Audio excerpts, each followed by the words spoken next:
Ah, you again. Hello, Film Psycho here, and if you don't know where that name comes from, I suggest you watch one of my previous vlogs because I've explained it enough times by now. Once again, I'm house sitting and it's bloody cold here. This is an impromptu vlog because I've had one of those weeks where I've just not managed to get anything done because of hold-ups on all sorts of things. So there's no update on my current film project. I have no book or film recommendation this week, but the subject of this week's vlog is going to be casting for your student film. I've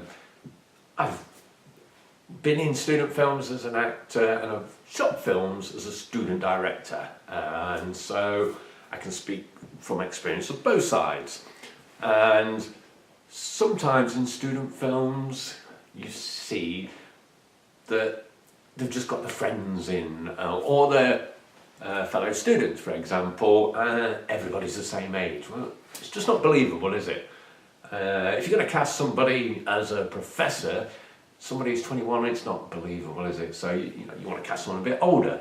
But if go out into the world, anywhere you are, the pub, cafes, shops, it's mixed age. It's all right going for mixed ethnicities and things like that, but go for mixed age groups too, and make your stories a bit more believable.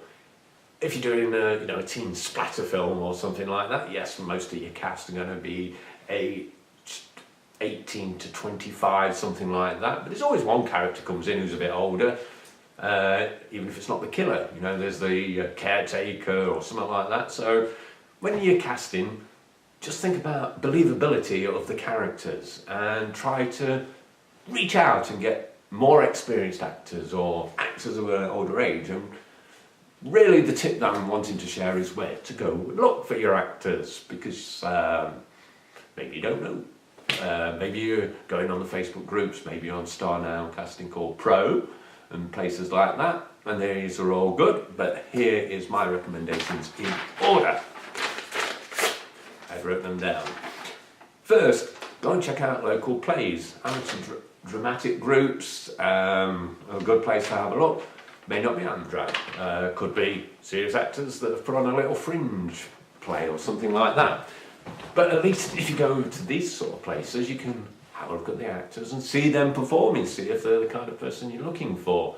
Because I almost guarantee they'll be looking to get some extra work, some screen time, things like that. Not always, but that's a good place to start. That's where I would look first. I've done Amdram, you could say, as well. I'm in Derby Shakespeare Theatre Company, and I've performed with them twice. Once was Shakespeare, once was an Alan Bennett play. And some really talented actors in that group, which I'm sure you'd find in your local groups as well. Next place I would be looking is local acting classes. You'll get a mixed age group there, and once again, that's where I kind of started out. Before I was even wanting to be a film director, I started with acting. So I joined acting classes, and if you're wanting to be a director, I highly recommend you go and do some acting classes. I did it the other way around, but if you're starting out as a director, go and get some acting lessons. Even if you only do like one half term or a term with them, to give you insights that you're not going to get from being that side of the camera. So there's another good place to look. Because I know from my acting class, lots of people there would have been like champing at the bit to get on screen and get something for the show reel, or even just help you out or gain experience. So there's my second place I would go looking. Third place is your Star Nows, your Casting Call Pros, Spotlights more if you've got a budget, I guess, a bigger budget should I say. So go on those places, Star Now, Casting Call Pro, and have a look on there for the talent.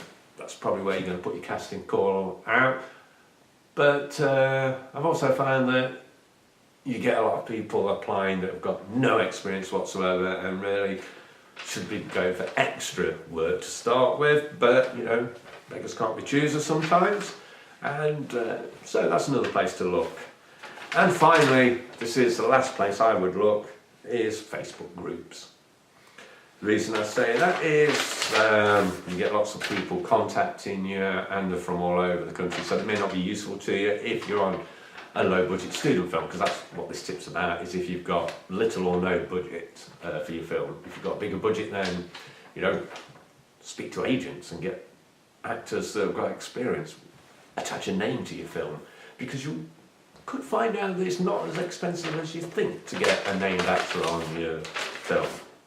Not saying it's easy, but it's not as difficult or expensive as you may think. Why not with the Facebook groups as well? There's certain groups, and if you're a film student, you're probably on this one as well, and I'm going to mention the name, but you put out there your casting call that you're after some actors. It's unpaid, but you're going to feed people, pay their expenses. Tip there, if you're going to feed people, feed them properly as well, not cheap pizzas. Keep them energised with good food, and they'll come back. Yes, you put your casting call on one of these Facebook groups, and then you get these people that come along and go, oh, you should be paying your actors. Folks say, blah, blah, blah, I paid for 3 years to be an actor and I should get paid. Well, that's very nice. We'd all love to be paid, but we're students and we haven't got the fucking money to pay you right now. But hopefully in a few years' time, if we learn our craft and get discovered at a festival, then we'll be paying you. So don't be a bitch about it now, because we're not trying to exploit you. We're not, a production company with a budget of $500,000 and still saying to you, we're not going to pay you, we'll just feed you and you'll get exposure and some showreel material. No, we're student filmmakers, and so we have to beg, borrow and steal to get our films done. Now, the other argument, I love this one, because it always comes up. They go, you would expect a plumber to work for free? Yes, well, let's look at that subjectively, objectively even. Plumber.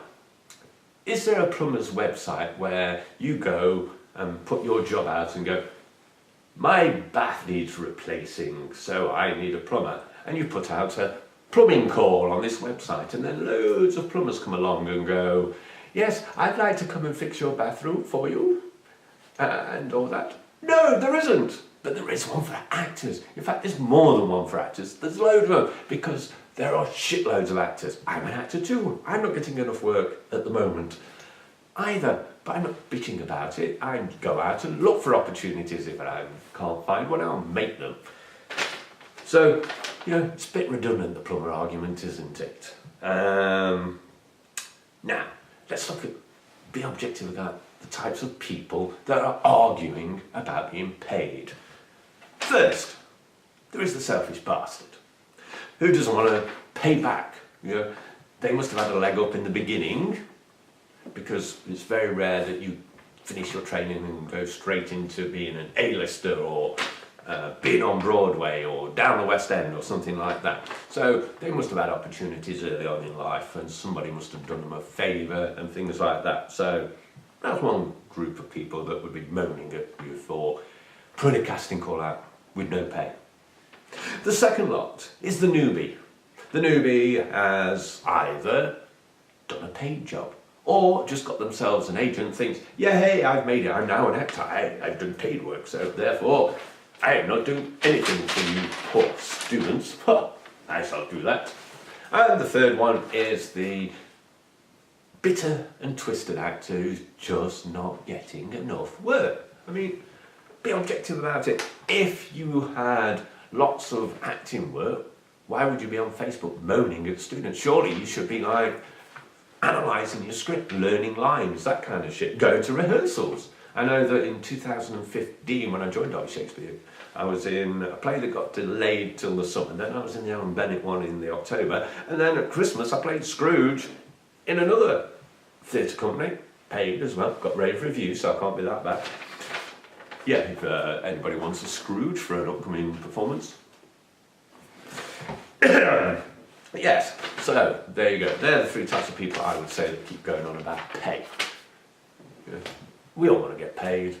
But anyway, I've gone off on a little bit tangent about pay now. How this affects you as why I mention that for you student filmmakers is because I'm past 40 now, so like I've got thick skin and like those kind of people don't bother me. But if you're young and just starting out, you know, could like upset you, some of the comments and all that, it might put you off filmmaking. Well, you know, when you think about the three types of people I've just explained, who are the ones making the commenting, the trolls as such, then if you think of them in that way, it won't bother you, just like, yeah, whatever. But yeah, there we go. Don't let them get to you. Just like have it as water off a duck's back when they start moaning about pay. They're just bitter and twisted generally, and they're not going to go anywhere. But you are, because you're taking your filmmaking seriously, and you're going to try some of the other places first to get your actors. So that's my impromptu blog for this week. I am the Film Psycho. If you like what I'm saying, please subscribe. I can't remember which slide this will be, somewhere here. And I will be back next week. Maybe I'll prepare for my vlog a bit better. Who knows? Goodbye!